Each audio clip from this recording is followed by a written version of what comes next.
Sa PBA naman, hindi tinago ni Barangay Ginebra head coach Tim Cone ang kanyang pagkadismaya matapos ang nakapanlulumong pagkatalo sa Phoenix Fuel Masters. Ayon kasi sa veteranong mentor, ang mabagal na simula at ilang kontrobersyal na tawag ng mga referee ang naging dahilan kung bakit hindi na kumpleto ng Gene Kings ang kanilang comeback.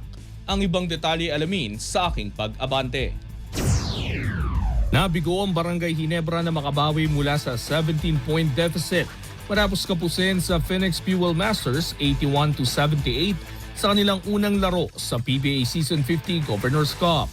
Matapos ang laban, derecha ang inamin ni head coach Tim Cone ang kanyang pagkadismaya sa naging takbo ng laro. Matinding hinabol ng Gene Kings ang labang ng Phoenix sa huling yugto pero hindi sapat ang 42-point performance ni import Riley Grigsby matapos mamintes ni Jeremiah Gray ang posibleng game-winning shot sa buzzer. It was a frustrating night in many respects. The way we started the game, the battle back, kept trying to battle back, and then every time we battle back, we run into a weird call and difficult. It was a difficult night altogether. It was very frustrating. Na-eject pa si Cone sa huling bahagi ng ika-4 na quarter matapos makatanggap ng ikalawang technical foul.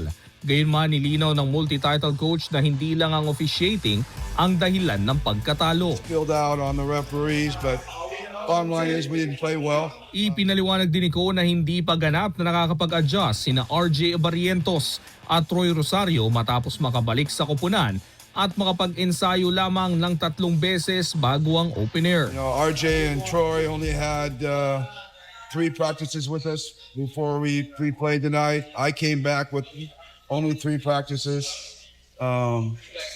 That's why I think our bench played so much better than our starters, and hopefully that'll turn around for us. But it was just a really frustrating night. The way we played and the referees were very frustrated. Sa kabila ng pagkatalo, nagbigay ng pag-asa sa Ginebra ang matinding paghabol sa huling yugto at ang impresibong debut ni Riley Grigsby.